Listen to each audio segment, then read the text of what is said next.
Good evening, everybody. My name is Isabella Vombrin, and I am one of the members of the Juneteenth Planning Committee for our inaugural celebration here at Wayne State. Tonight, I'll be moderating our panel, which will be discussing financial wellness in communities of color. On our panel tonight, we have two amazing representatives that I'm so excited to introduce you to.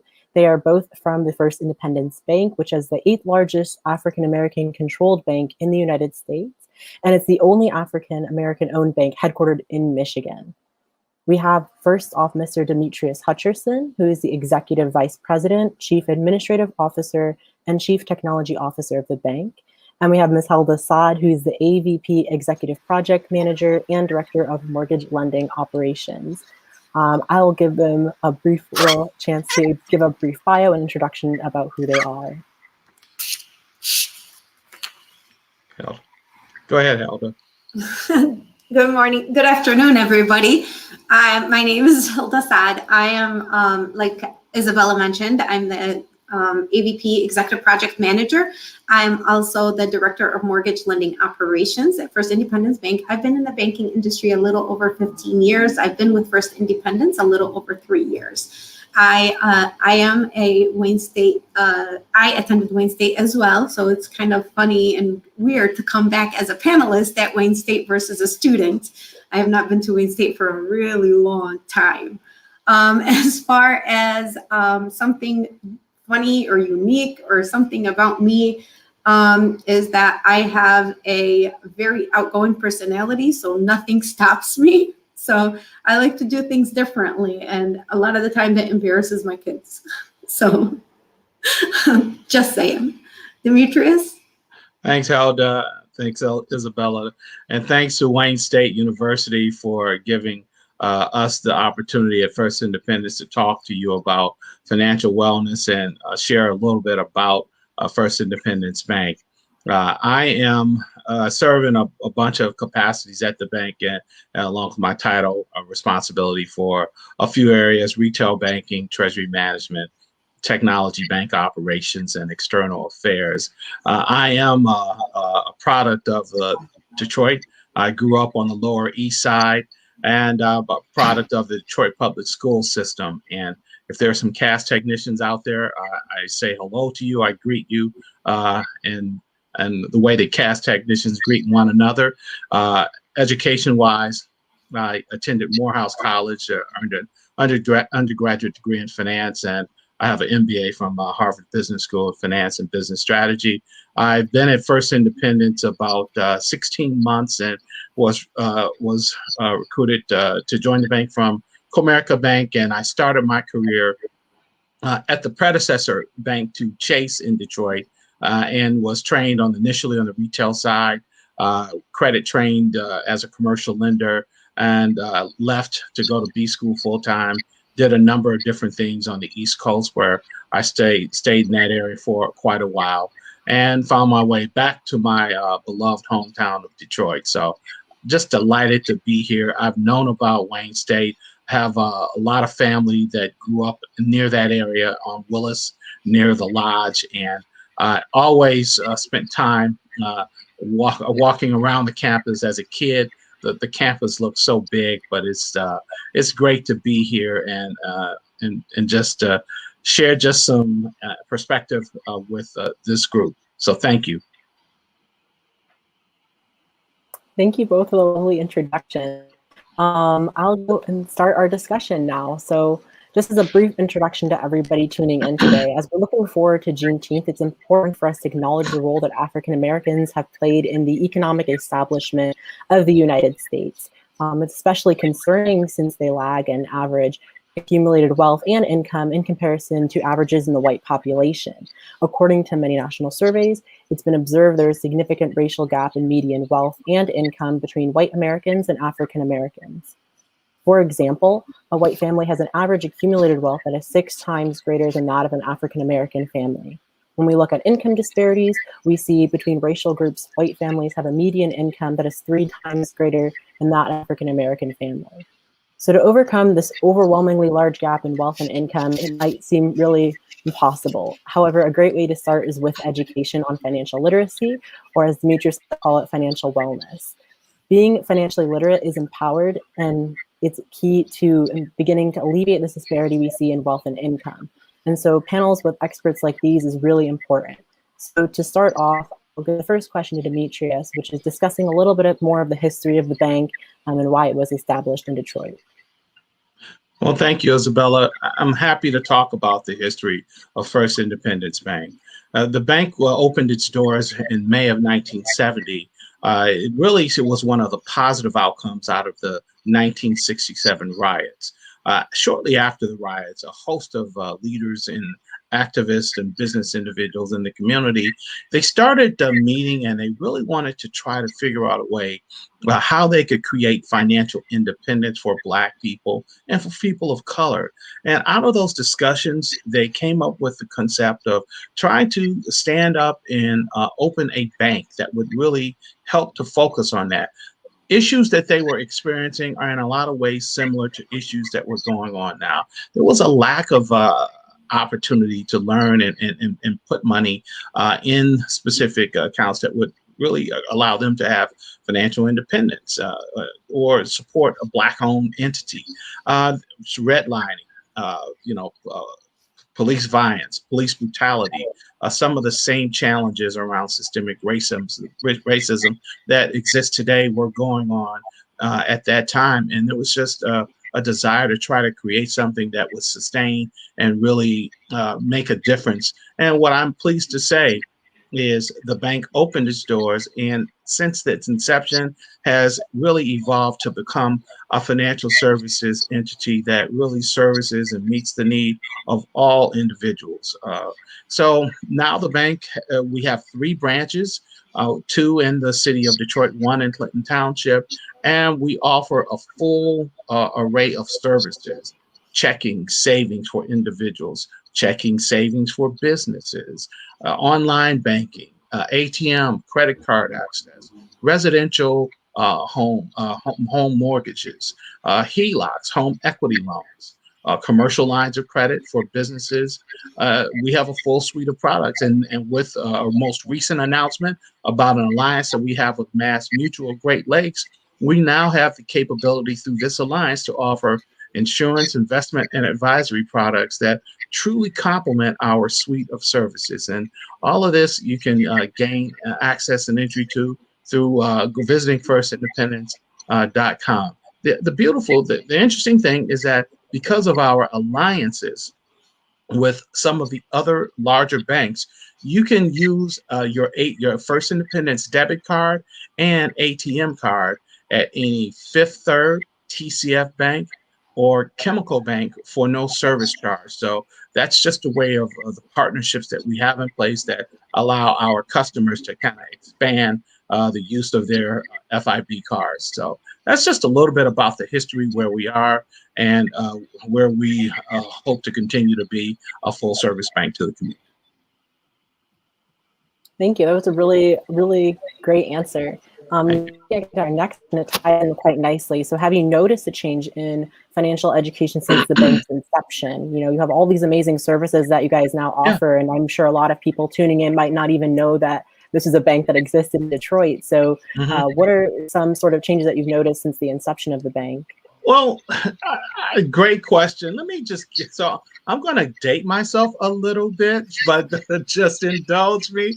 What I can tell you is that at the bank's inception, you had options, but for people of color, unless you were from a background where you had access to sophisticated financial instruments, your ability to do and invest your money was more or less relegated to your savings accounts, your passbook savings accounts. And this is 1970. And so you'd open up a savings account and you'd earn interest, and you may have access to savings bonds. I would say stocks, mutual funds, Robinhood, which is out there for individuals that who invest and pool their own money. That kind of access was just not available. I mean, if you think about the income or where most of the demographic from the city, you had folks that were teachers. They had obviously they had their pension through the Detroit public school system, and that was probably managed by TIAA CREF or another Detroit teachers pension.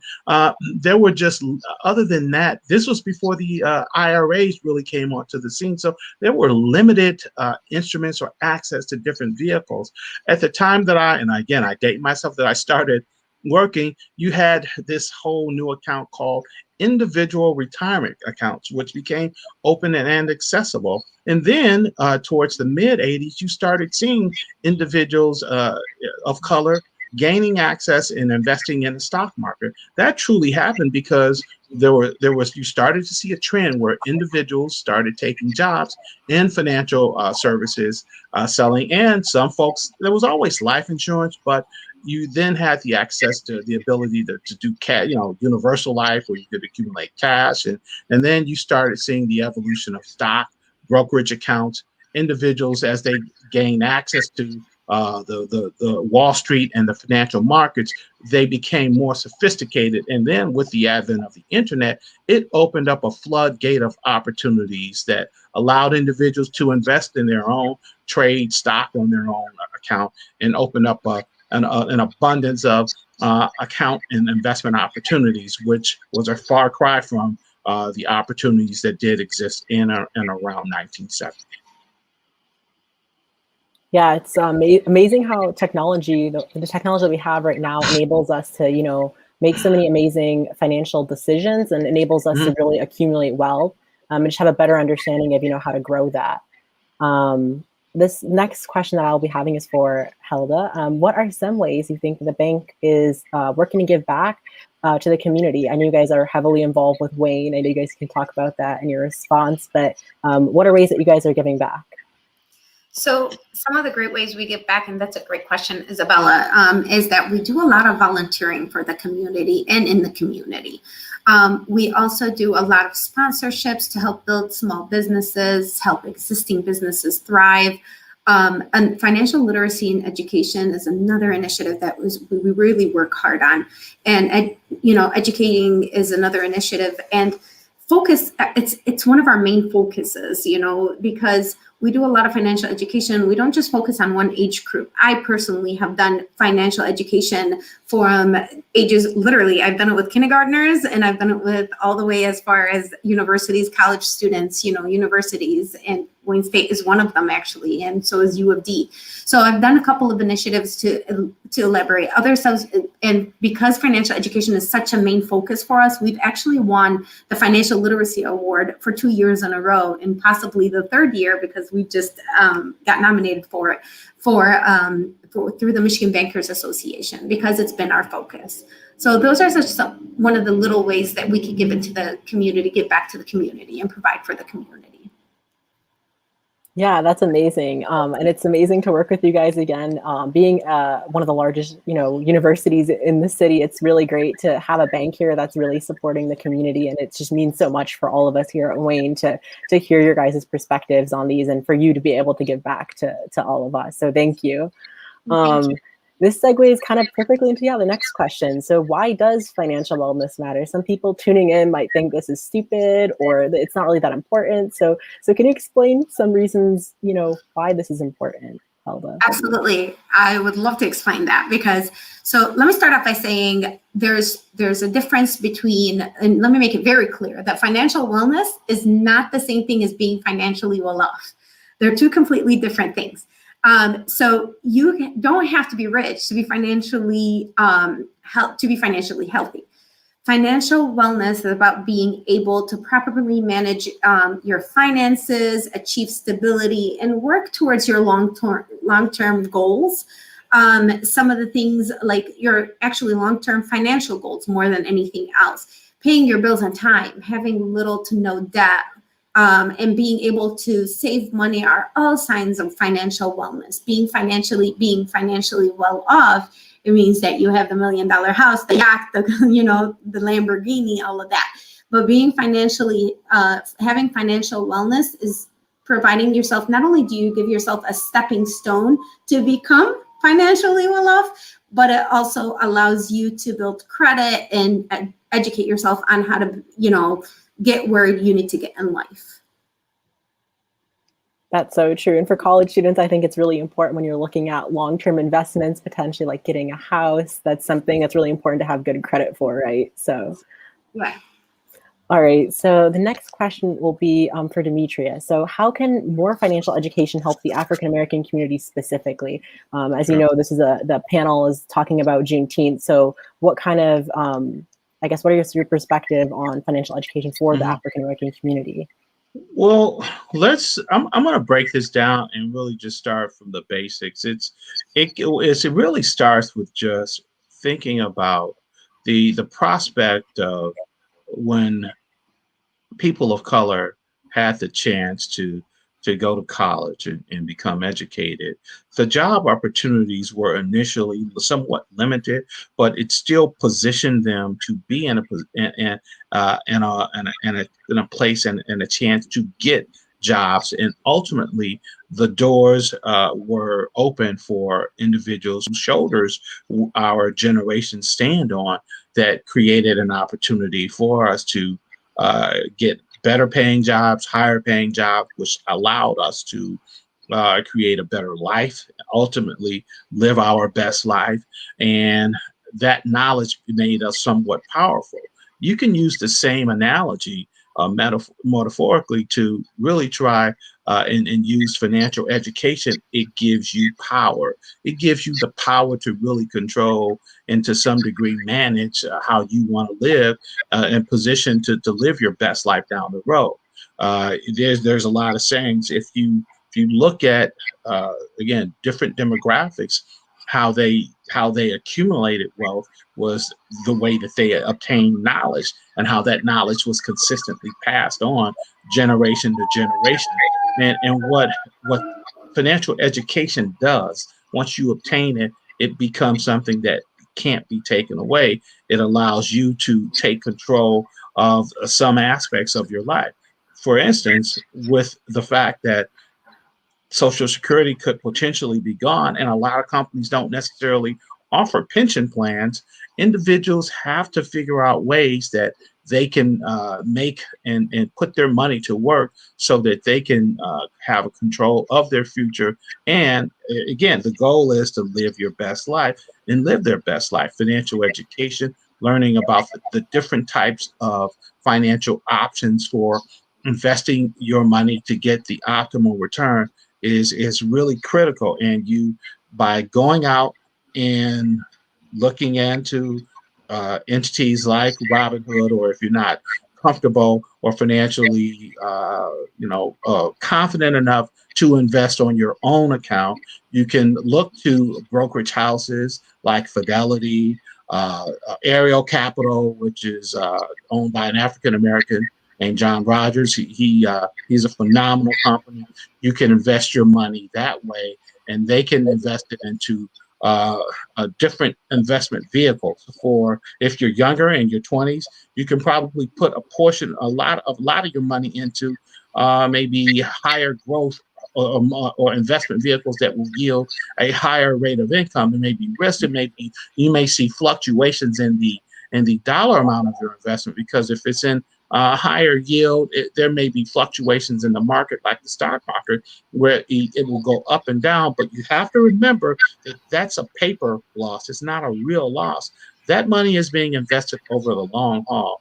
And the individuals that are managing it, they have a track record for doing and being very successful. And then as you get to your 30s and your 40s, you may have a more moderate growth, but it'll still be more than what you get in a checking or savings account. But you accumulate that over a period of years. But the whole concept of financial education and getting that knowledge and learning about the different investment houses, investment instruments, put you in a position to really take control of your future, live your best life, and be positioned to do a number of the things that you want to do at the point in time that you decide to retire or semi-retire. Thank you for that really thorough answer. A question actually popped up in the chat, and I actually had the same one. So how do you find a trusted financial advisor? So what you're saying makes sense, and I'm sure a lot of people can agree, like it makes sense to invest in potentially a higher yield account or a brokerage account or Robinhood. I've seen advertisements for Robinhood, but for somebody who's not familiar with those or even how to find a brokerage account or to find a person to trust, how do you go about that process? So I'm going to do a shameless plug and use this as a commercial to ask you to visit www.firstindependence.com and click on Mass Mutual and reach out to Mr. Maurice Miller, who is a financial representative that is with Mass Mutual. And he is our representative that can help you, create a portfolio that will meet your specific needs in short, immediate, and long term. What Mass Mutual is also doing, they are putting together free financial education series that are structured on, if at this age, this is how much life insurance you may want to think about getting.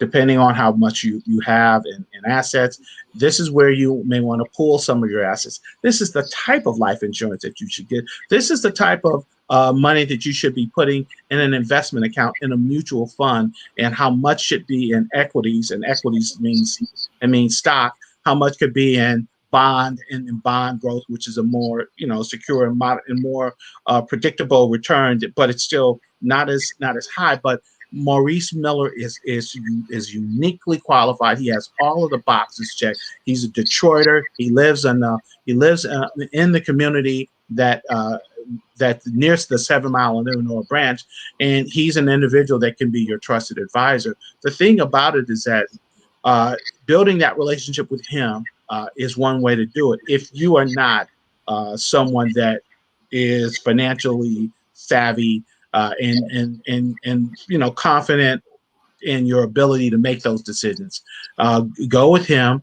There are again, talk with some of the folks in our team. We do have, if you didn't want to invest in with Mass Mutual, we do have some products, but again, if it's about getting the maximum return, talk to the folks at Mass Mutual Great Lakes. But developing that relationship, the other way that you can do it is to really look on the internet, look at Ariel Capital, John Rogers. And again, I'm just giving you a broad brush, but again, I really want to direct you to www.firstindependence.com.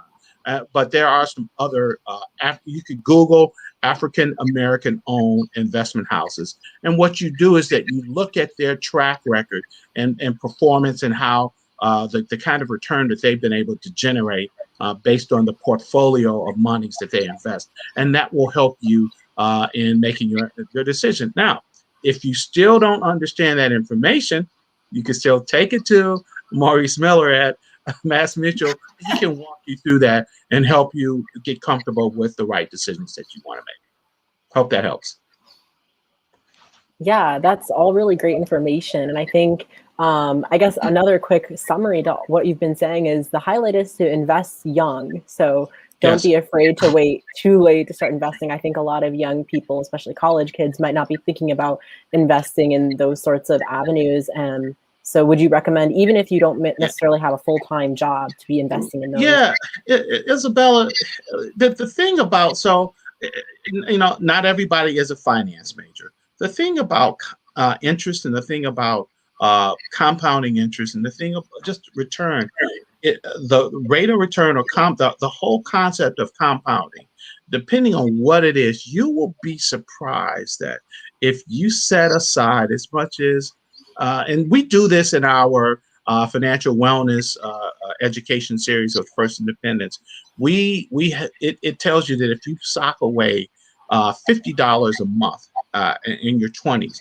we can give you an idea of how much you will have accumulated over a 20 to 30 year period.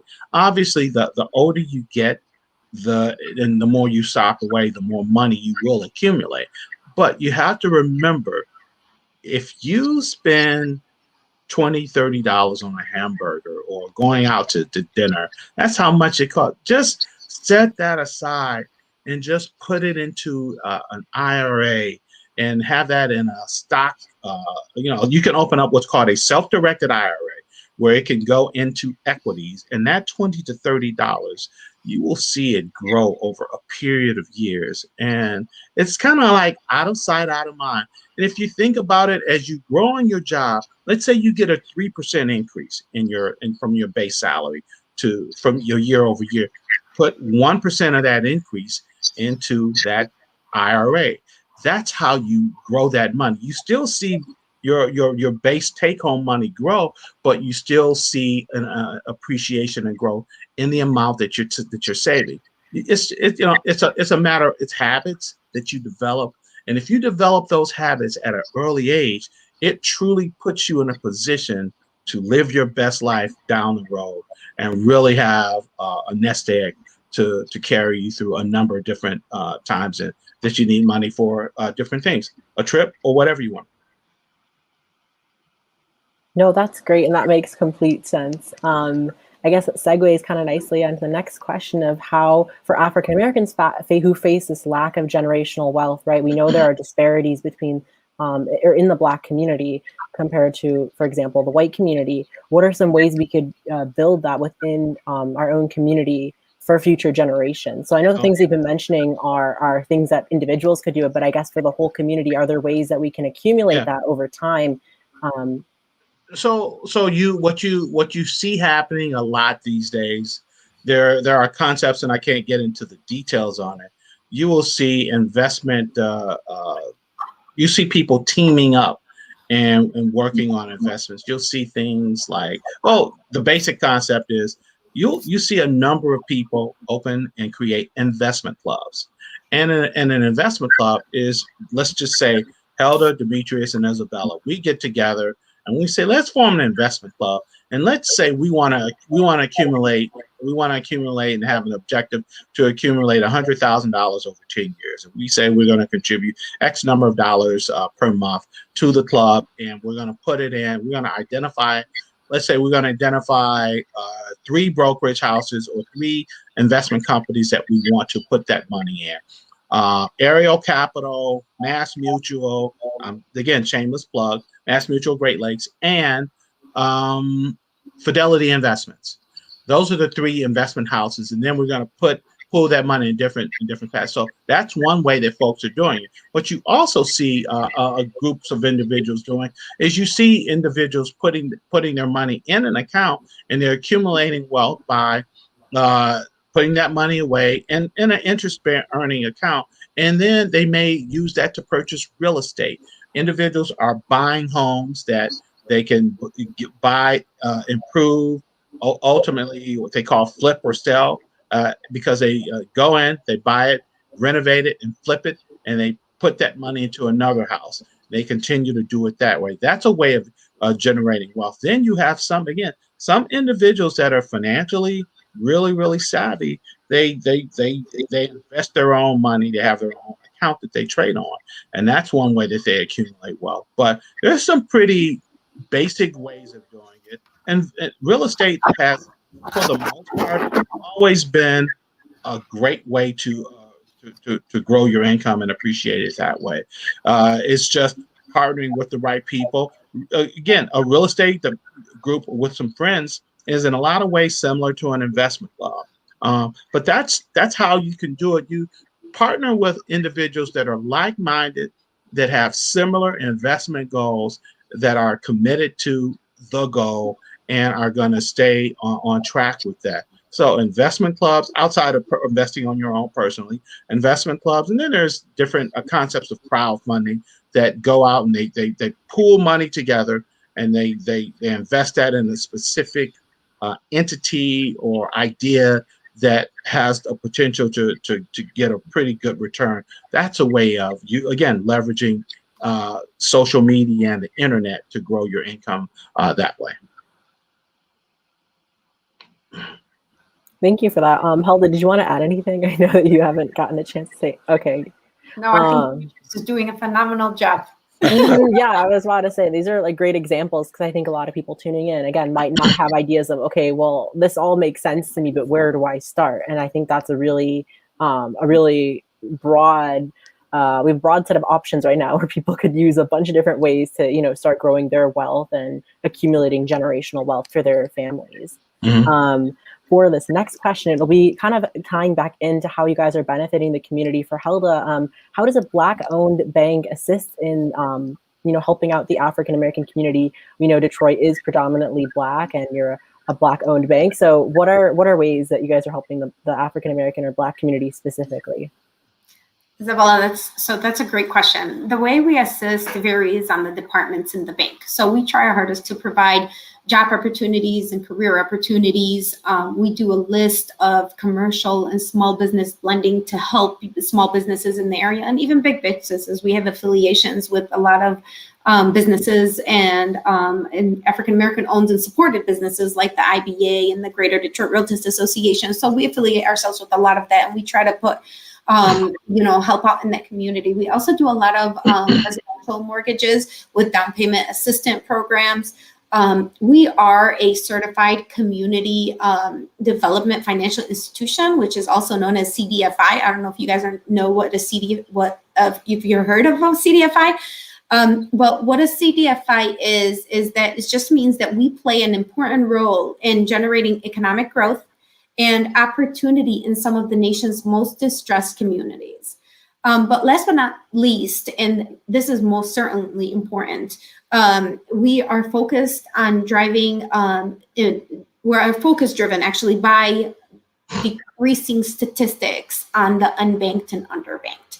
And we partnered up with the city of Detroit and other affiliations to make sure that we bank the unbanked. And we have also generated checking accounts to help the unbanked and underbanked. So they would qualify. It's called the first choice checking. It's also second chance checking for those who have banked with the bank before and don't like the banking system. And also it's an opportunity to help other people who are underbanked. So that way they're not pulled into the system of check cashing and all of that stuff. We're trying to drive people away from the madness of check cashing. We all know how outrageous that is and how high the rates are for check cashing a check. So those are just some ways that we try to help the community. Those are all really amazing. And I think that also ties in really nice to what Demetrius was saying earlier with building wealth, right? If you have a checking account and you have a savings account, then you can start working on, building that interest in your savings account, investing in other places, and then you can get access to resources when you are, affiliated with a bank and you have a checking and savings account. So that's really amazing work, and I'm so happy you guys do all those amazing things. I guess we can let's see if there's any questions in chat really quick. Okay, so there's a question on what are payday loans. Either one of you guys can answer. Oh, yeah. So payday loans. So payday loans are companies that basically loan you money in advance of you getting your paycheck. Let's say you have a steady job and you know that you get paid $1,000 every 2 weeks, and you need to get access to some of that money in advance of the date in which you receive that money. They will give you it's almost like getting an advance, but there's trick. There's money involved. There are fees attached to that, and you are ultimately making someone else, wealthier. Yes, you may have it's a short-term need that you're satisfying, but think about the long game. So a payday loan is getting a loan in advance of of money that you get, and you get charged a fee. So instead of getting that $1,000, you may get, I don't know what the math is, you only may get $950, and that's money that you more or less are giving to somebody for allowing you to get to that money in advance. Now, think about the long game. Think about the long game. And if you think about the long game, and again, it's where it's where that habit but where the habit, your spending habits, your saving habits, if you develop those early and get that discipline, you create a need where you don't have to go to and need a payday loan. But there's a market for that. and for a number of reasons. But as a community, there's just an opportunity for us to get wiser and just develop a level of discipline that allows you to not put yourself in a position where you would need a payday loan. But again, I don't. Everybody is going through something. Everybody is at a different station in their life, and the needs have to be met differently. That's why there's a market for payday loans. But if you utilize that vehicle, I would say start trying to wean yourself off of it and position yourself for the long run. I'd like to add to that as well too. So I was part of a committee that was the exposed payday loans, just so you know, in check cashing places. And one of the things that I found out, which was horrendous, was that they take 33% of your paycheck, 33 to 39% of your paycheck in fees.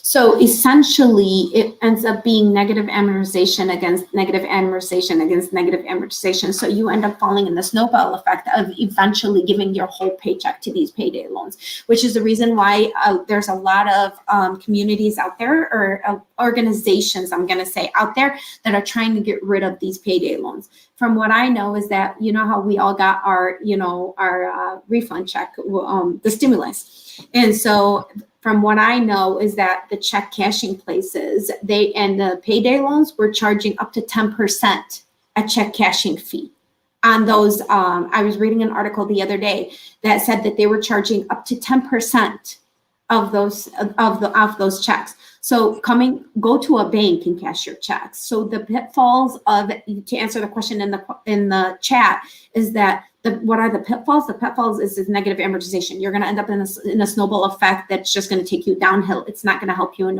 any way, shape, or format.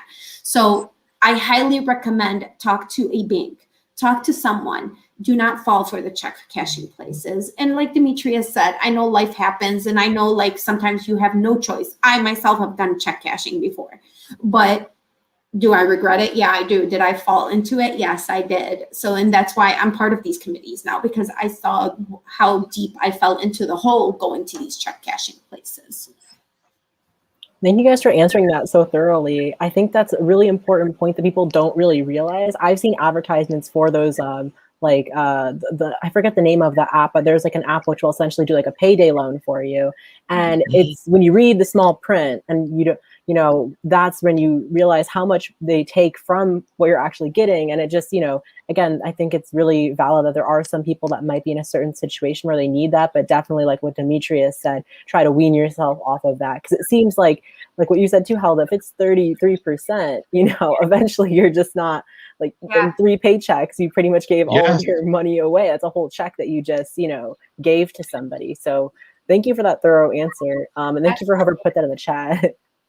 I had one of the guys said at these seminars that I had attended, and it stuck with me. He said something like, if you can't afford to wait until your paycheck, why would you give your paycheck away and then take some money from it? And so that's a thought for anybody who's unbanked and underbanked. If you can't afford to wait until you get your paycheck, why would you give some of that paycheck away already? So that's definitely a thought that people who are unbanked and underbanked that need to think about. And that's in education, and financial literacy is very important. This is where it comes in handy. Yeah, thank you. And I think the same can probably apply for credit cards, right? Don't buy something on a credit card that you can't afford. Right. That's how you go into debt. And I think that's a really important thing that I just realized, because, I knew growing up, that's how I was raised, was, if you can't afford it, don't buy it and don't put it on your credit card, because you're still going to have to pay it off, So either someone's going to come knocking at your door asking for the payment that you can't make, and now you have to pay interest on that. And it just, that's a whole nightmare. So that's really good. And I think payday loans are essentially just another, pitfall, or it can be at least a pitfall for that. So there's another question I saw in the chat that was asking about what strategies can be used to negate or manage the impact impact insurance companies, home and auto have on keeping financial wellness. So I guess this might be getting at, certain rates that they have, or Yeah. maybe like interest levels. So thankfully we're not there where we should be, where we will ultimately be. I think you have to again pay attention. It's about developing a relationship. It goes back to the first question. Find a trusted advisor. So I mean, someone that really is going to think about and have your best interest in mind. There are a lot of products that can be upsold to you that may not necessarily, they may gouge you, but it's important to truly build a relationship. And when you go searching for a financial advisor or an insurance company, look, look at the reviews that that company has on the internet and what the customer is. The beauty about the internet, as much as we are on social media to socialize, there's a lot of information that gives you reviews on those entities and how they're rewarding their customers, and customers do provide reviews. It will tell you how they managed the money for their respective clients, and that's where the devil's in the detail in the fine print. That'll give you a sense on how you can manage your investment portfolio. Northwestern Mutual, again, is, I'm just throwing out another one in addition to Mass Mutual, Great Lakes. But if you look at the reviews for them, the thing that you'll find is that you may be able to look at the website and look at who they have regionally. What you can do is you can call them and say, if you're really trying to support a financial advisor or an FA who's African American, or if you're Asian, or if you're from the Middle East, there are FAs that work in that space. You can call and say, do you have any FAs that are Middle Eastern? Do you have any African American or Asian FAs? And that's who you want. And so you keep calling until you find somebody that's like you in your demographic, and that's probably where you're going to develop that trust and that relationship. So it might take a little time, but you will find that individual, and that's where the whole factor comes in. They're going to look out for you because they know you. That's so important. I think having that rapport, and especially someone that you're comfortable with, and handling your finances and understanding big financial decisions, having a person who's in your corner and genuinely is advocating for you and wants you to make the right decision, I think is so important. Helda, did you have anything to add? I didn't know if you wanted to say anything on that one. You're good. Okay, I just wanted to check. I think I got to her on that one. I could tell. And I also say again, for our Latinx community, let me give you a good example. So Manuel Amzekwa, who is the leader for Mass Mutual Great Lakes, he's the son of Mexican immigrants, and so the point is that he has a commitment to this community, to his people, and to Black people and Indigenous people of color. So he's gonna be intentional about making sure that we're doing the right thing by his demographic, our demographic, and that we're looking out for Middle Eastern individuals and for Asian individuals. So it's important that you think about the profile of the individuals that lead and run these regional offices. That will really allow you to have the kind of comfort level that you need. And Wayne State is a diverse institution, as well as a solid high academic institution. So your demographic is represented at some of those companies. You just have to call and request an individual that's in your demographic to meet your need. Yeah, I think, well, now everybody who's wondering, you have that answer. So definitely call and, make sure you advocate for yourself and you get someone that you feel comfortable with disclosing, your financial situation, empowering you financially. Leading into that, I guess, is another perfect segue. So what are ways students can educate their peers on financial wellness? So maybe somebody's attending this little panel we have today. Maybe how can they educate their friends about, how to be financially well off? So yeah, I'll tell you, for me at Morehouse, I was a finance major. There were. I mean, I was a reasonably good student, and so you gravitate towards like-minded individuals. But then there are those individuals that are just truly the individuals that just, when you talk about taking tests and the curve, they just really destroy the curve. Those are the kind of individuals that are finance majors or economics, or that those are the people that you talk to and try to get an understanding on what they're doing to help you pick some instruments and vehicles. At Wayne State's a great school. It has produced some phenomenal finance individuals that are leading some of the some Fortune 100 companies, and there's a pool of individuals that are at the school right now that's going to be running a hedge fund somewhere, that's going to get employed somewhere to be a FA somewhere, to find out who is in the investment club at Wayne State, and develop a relationship. Find out what type of educational seminars are being hosted by the investment club, and those are your peers that you can sit down with. And because they're your peers, they're going to talk to you. They're going to direct you towards ways that you can, as a layperson, become wiser about how to invest your money. And they're your peer. They'll break it down to you and get you comfortable with how you go about it. That's a great response. So make friends with the finance majors is what I'm getting out of all of this. Yes. Yes. Yeah. That's funny that he said that. I read on TikTok, like everybody else.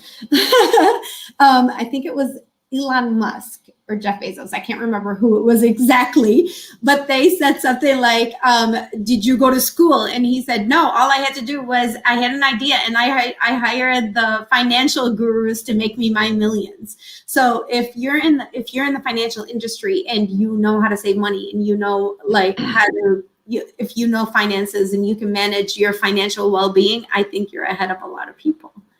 Mm-hmm.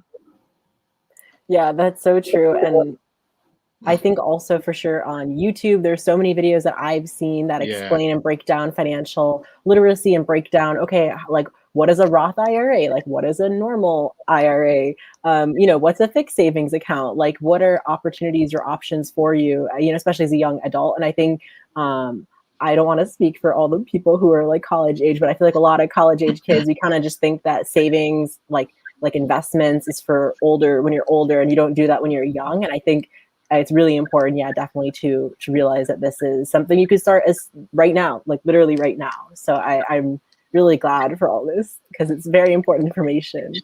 I guess for this last question we have, that I have prepared for you guys tonight is for Helda, and it's what advice would you give to younger adults starting their financial journey? And I think, Demetrius, you can answer after too, maybe also given a little fact of one thing you wish you didn't do financially if you want. So that is a great question, Isabel. So you seem like you're actually doing your homework, right? You know what a Roth IRA is, you know what an IRA is, you know what compounded interest is. I caught that earlier. So you're you're doing your homework. What is some advice I would give? So one of the advice I would give, and now I could say that very proudly because I am not where I used to be. When I was younger in my 20s, I butchered my credit. I butchered my finances. I did not take care of it. I did not know how to handle it.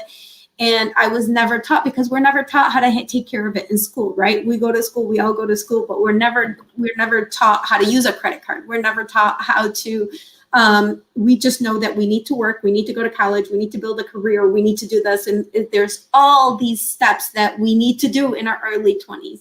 And the older I got, I'm going to say the wiser I got. And the reason I say that is because I learned the one thing I do give my child, my 19-year-old, is hustle now, work hard, go to school, and the rest can wait. The harder you work in your 20s, the better you can live in your 30s and in your 40s. Because we're always caught in the motion of, I need to get married, I need to buy a house, I need to start a career, I need to finish my education, I need to all of this. I think education is very important. I also think working hard. I know the generation now is a lot wiser than we were back in the day when we were growing up.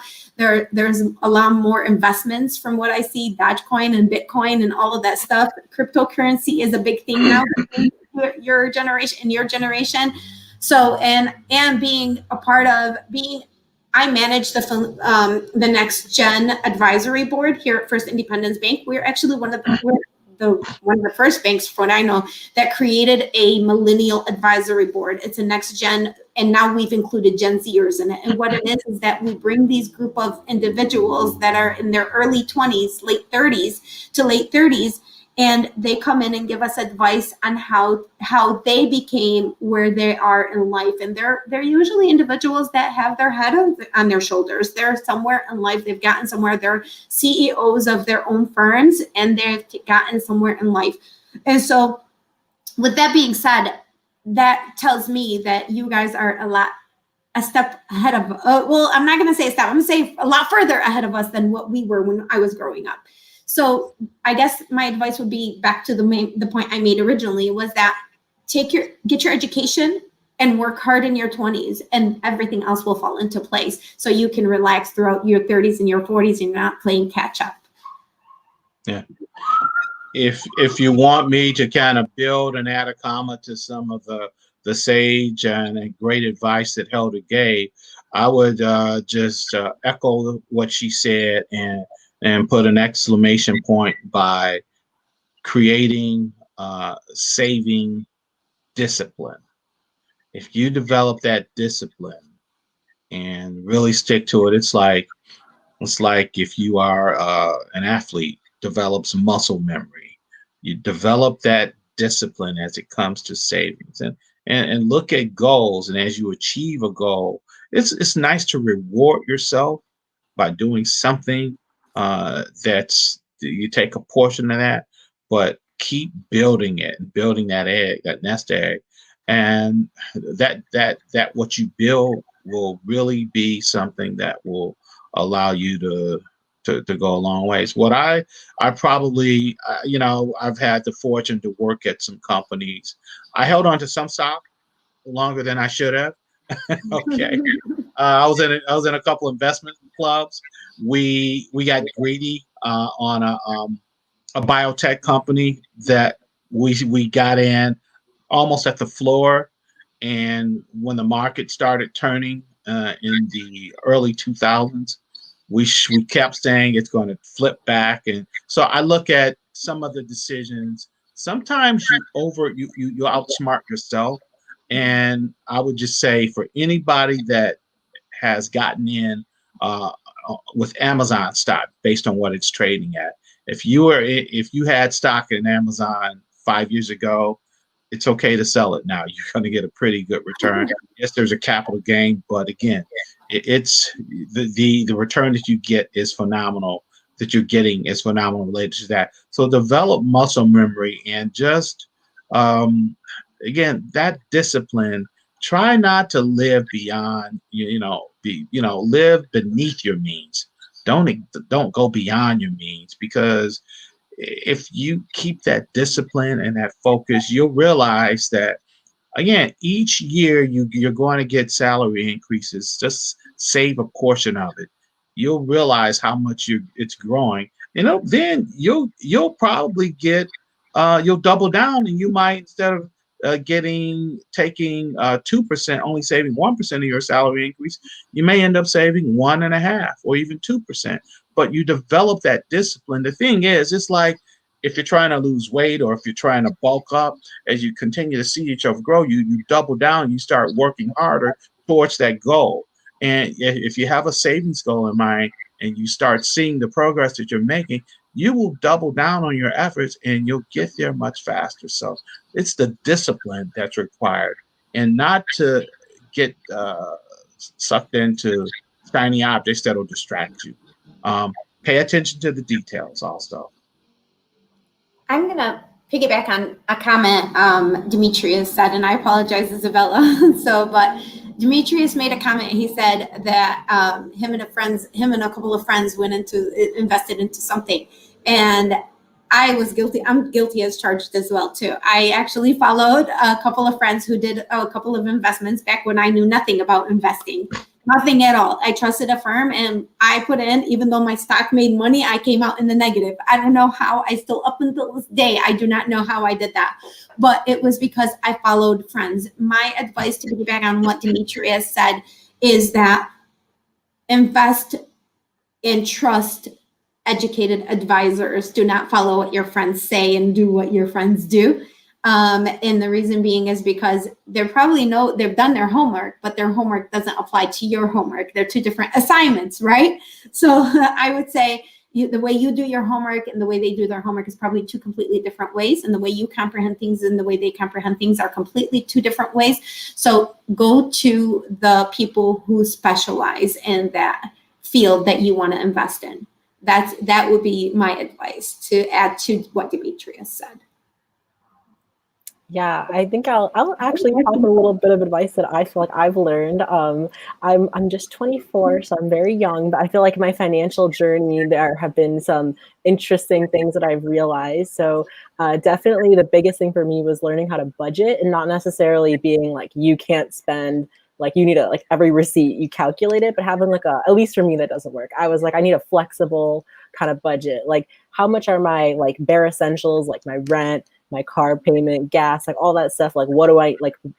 That's one thing. And then, I want to put 20 to 30% aside for saving. And after that, then I'm like, okay, if I have any extra money, we can like figure out, maybe an investment opportunity or something. But, just being kind of strict on those things. Because I think when I started doing that, I started realizing that in undergrad, I was just spending money that I didn't necessarily need to spend or want to spend. And I was definitely getting distracted, like Dimitri said, with the shiny things. Like, it's not really necessary. And I think maybe you learn that as you get older and you have to go through that phase, however long it is.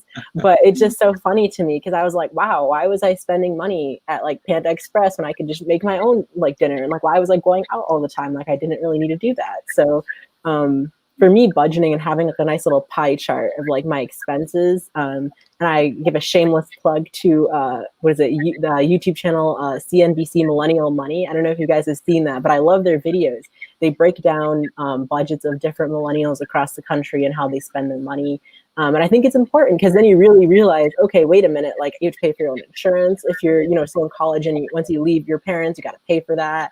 You got to pay for a lot of different things you didn't think about. So yeah, it's a really great channel and a great resource. And I think, yeah, on top of that, panels like these where you can ask people questions, experts questions that you're thinking about is really important. So I don't know if anybody else in the chat has posted anything. I'm going to go check really quick. But do you guys also follow, I guess, a budget, I should ask? Because that's a question I always think about for, I've followed a budget for a number of years now, many years. And you'll be surprised at what you can do with it once it's muscle memory. Once it becomes your routine, you really don't wander off or stray too far from it. You stay focused on it, particularly if you start seeing some goals and you have some goals in mind. For me, growing up, things where we struggled. So I know what it's like, and I know what it's like to live a little bit better and a lot better. And you'll be at different stations in your life. How you dial down, you dial up certain things at certain stations in your life. And then at other stations in your life, when you really want to get to a certain financial goal, you will dial down and really focus on some specific things. So that's how you have to, if you have some specific goals, if you want to financial goals, and you have to do things at a certain station in your life where you're going through, and you dial up that savings rigor, and you be rigorous and you double down and you totally commit to it and you get there. Okay. And again, it depends on what your goal is. Okay. It's all about what goal you set and stick to. I think with COVID, we all were able to figure out how much we were spending and how much we weren't spending, right? Considering how many times we went to the movies and how many times we went out to eat and how many times we did what we did. And then COVID happened and then we weren't doing anything and everybody looked in their bank account, and was like, oh, I got extra money, or at least I did that. And it was just like, where'd that come from? But I think with COVID, I think with my association and conversations that I've had with different individuals, I think COVID helped a lot of people figure out that budgeting is very important. And I think that helps a lot when you understand what budget you have and how much money you can save out of, and how much money you need to spend. And like Demetrius said, living under budget versus, under your means versus above your means, I think that would help a lot. That I think that is very important. Budgeting is very important. Saving money is very important. So Okay, I see in the chat that there's my feelings and thoughts about so cryptocurrency. As a bank, we see people moving money back and forth around cryptocurrency. I think it's going to be something that will be powerful. I'd say that there's some people in that space. I'm not in it, and it's just not. I take a wait and see on a financial instrument like that. It's going to be around for a while. I want to see how it stabilizes over a longer period of economic cycles. And once I see how it performs during enough economic cycles, I'll then be able to probably see where I might put, and get involved in a few transactions. But it's around. It's going to be here to stay. I know enough about it to maybe get in the game, or get in some transactions. But at this point, I'm I look at some of the key thought leaders on the investment space, and I kind of follow how they approach it, and that's what's really going to drive, my leaning into it. I second Demetrius's opinion.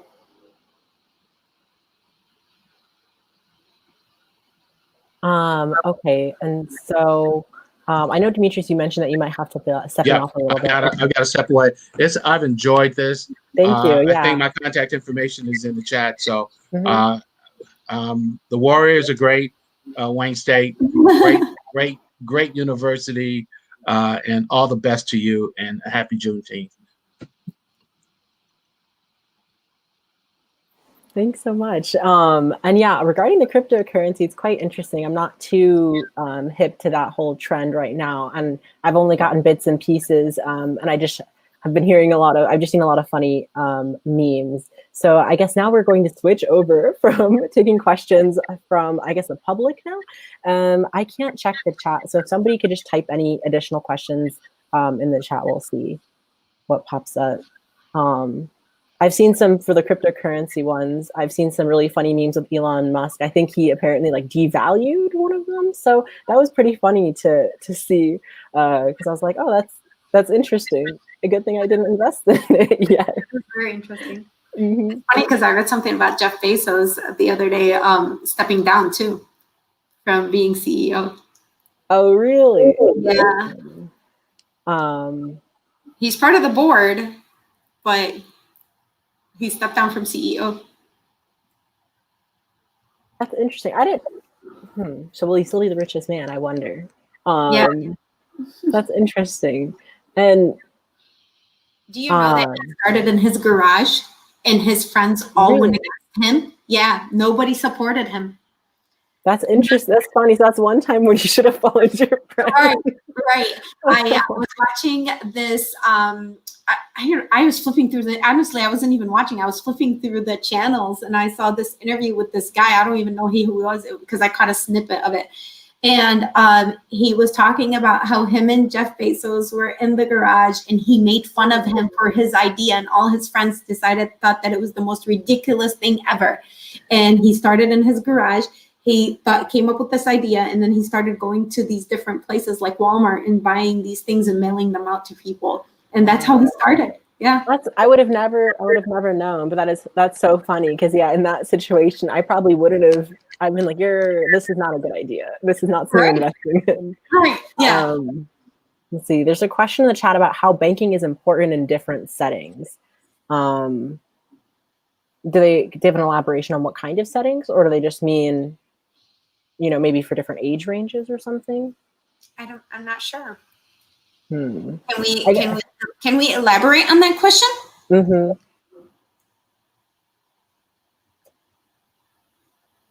I was going to say, we could maybe answer the question starting off with how banking is important in general, because I know you mentioned a lot for like people that are underbanked or unbanked, you know, how that is impacted them. So I guess start with there and we'll see if they elaborate. So banking helps. It's important because it helps people, it helps build trust. And when you build trust, when you bank with a financial institution, you build trust with that financial institution. And when you build trust with that financial institution, they will do all they can do, their due diligence, to help you stand on your feet and become successful from a financial well-being standpoint. And so that's why banking is important, meaning, just a small example, I had a situation that somebody came in the bank that does not bank with us and they wanted to cash their check. Now we can cash their check for $10, but they had with different, different identifications, and they didn't have the identifications they needed, and they were having a hard time trying. And this was right at the end of COVID, so they didn't have the identification, they didn't have any information, and they weren't able to get it, and they weren't able to cash their check either. So if they had an existing relationship with a bank, they would have been able to get to their money. Not having a relationship with a bank, it makes it more difficult to have your money immediately. When you go to cash a check nowadays, if you have a relationship with the bank, they charge you, it takes a couple of days to deposit it, to get it. And if you don't have direct deposit. If you have direct deposit, then you have the money immediately. But if you don't have a relationship with that bank, if, like, for instance, let's say the check is drawn on PNC, you would have to go to PNC. So going out of your way to cash that check versus you going to your own bank, just depositing it and getting that money right away. So it is important to build, and being able to get loans, being able to get car loan, auto loan, student loans, home loan, commercial loan, business loan, anything like that. You need that relationship with your bank. So banking is very important to stand on your feet, especially in America. America is not built on cash. It's built on lending, right? It's built on credit cards, loans, all of that stuff, and credit. Credit is so important. If you don't have good credit, you can't get anywhere in life here in the United States. So that's why it's very important to have a banking relationship. Yeah, that's really important. And I think also even for like student loans, right? Like people don't, I guess, always think about how important it is to have a relationship with a bank. So then you can discuss maybe, ways to either refinance your loans or discussing on exactly how to do payment or how that whole process works. So it helps in a lot of different capacities as well. I guess for the chat, we'll just clarify for looking at, I guess, investing versus regular banking for banking in different situations or settings. So I guess looking at how banking, just having a checking and savings account versus, what would you do when you want to have maybe like a high yield savings account, or when you want to look into doing bonds and stocks and all that other jazz, how do you go about that with a bank? So banks you could do investing through third parties, right? The most you could do investing with a bank is opening a regular savings account, which has minimal, interest rates, as all banks do. So because it's based on, whatever the market is doing at that point in time. So investing is going to your bank and back to the building relationship, which is very important. Building a relationship with your bank sends a referral it allows you to know what investment firm to work with. A lot of banks have their own investment firms, or they're affiliated with third-party investment firms. Like with us, we do Mass Mutual, and that's a third-party investment firm. So investing is completely different than having, a regular banking relationship. The savings, the money, the yield, the interest that you earn is a lot different. There's a huge difference in investing with a bank than it is my recommendation would be, if you want a rainy day, savings account, put it in a bank. But if you want money to grow, put it in an investment firm like Fidelity, Mass Mutual, all of those other firms. Okay, that makes sense. So the relationship with a bank is important because it can help you establish those relationships with those third parties, and you can get, more information and just feel more comfortable and more secure. Instead of picking out your own third party investing firm, you would be like, oh, I'm at First Independence and they recommended Mass Mutual. So I think that's really important to have. I guess I'll just give another question. So I know maybe no one will put this in the chat yet, maybe they're too shy, but for student loans, what is, I guess, some advice on students who are coming out of university, this year, last year, and how should they deal about paying them down? Because I think that's a really big misconception a lot of people have. They're just like, I'll just defer it and I'll keep deferring it. and I'll keep deferring it. And eventually, you know, after however many years it is, they'll just forgive it and I don't care anymore. So what's the advice you have for that? So the best advice I could give is that when it comes to student loans coming out of college, go under the income repayment plan, income-driven repayment plan. That's based on the income you make. They'll give you a set amount of payment. And if you make a certain amount of payments for a certain amount of time, some of it gets waived away. And then in the meantime, if you end up with bonuses, you end up with extra income, any kind of like the stimulus check or anything like that, that's extra income outside your regular day-to-day income, apply it towards your student loans to pay it off a lot faster. And then hopefully Biden will get rid of them for everybody else.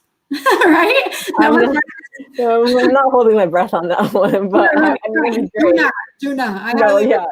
For everyone else, don't wait. But that was part of his campaign, right? Yeah, exactly. So we would hope we would see that soon. But I think, and it's all really cool because it all ties in perfectly, right? So having a budget would set you up so you understand how much money to put aside for your student loans, and understanding, you know, financial decisions, investing, all these different things are really important. So, you know, oh, okay, you know, I might have this extra money from a bonus I got. Maybe I could put this on my student loan instead of, you know, going out and buying, I don't know, like a nice new watch or some new jewelry or something like that. So it's really cool how all this is like, you know, all connects.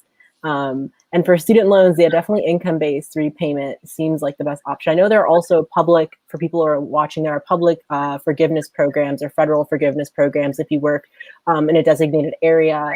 Or you work for like a health department or something like that for like the city, you can get forgiveness, I think, in like 5 years, I think. Okay, 5 years. Okay. 5 years. Yeah. So there's options. Yeah. But I think a lot of people, they just think that deferring is inevitably going to, you know, maybe make the problem go away. But it's unfortunate because if you look at the interest, it just stacks up. So there's no real benefit to constantly putting it off. I agree. Even a small payment, I think, would be beneficial than just doing absolutely nothing. So yeah, that's a. I'm glad that we have a consensus on that. Right. No, I get it. Trust me. I myself have a lot of student loans, so I get it, and I'm still paying them off. So when you go to buy a house or you go to get any kind of loan, you know, they count those student loans against you. And so even if you don't have a payment, you have to be in deferment for a certain amount of time, or they'll use 1% of whatever it is that you owe against you. So what that means, like, let's say you owe $10,000, right? So we have to use 1% of that against you, the payment, minimum monthly payment against you. However, if you're an income-based repayment plan, if your income-based repayment plan is $30 a month, then we just use the $30 against you. So it benefits you to have an income-based repayment plan too. I didn't know that. That is really important to know, because I think some people will be like, it's fine. I'll just, you know, I have okay credit. Like, I'll just get a house. So I think it's important to know, because then the interest plus the principal is now going to be against you instead of you could have been paying on that income-based plan. Okay, With these two nowadays, with everything that happened with the market back in 2006 up to 2012, the guidelines have become a lot stricter on getting loans, especially home loans, because of how many people. We used to have loans that you just walked into the bank, they pulled your credit, you had perfect credit, we approved you for a loan. Now we need your social security number, your mother's social security number, your dad's social security number, your kids, everybody and their mother needs to be on the loan in order for us to guarantee that you're not going to have the financial burden and break, you know, and be able to lose your house. And so absolutely. Even if you don't have a payment, we still have to count it against you, because we want to make sure that at the end of the day, you can still make your mortgage payment.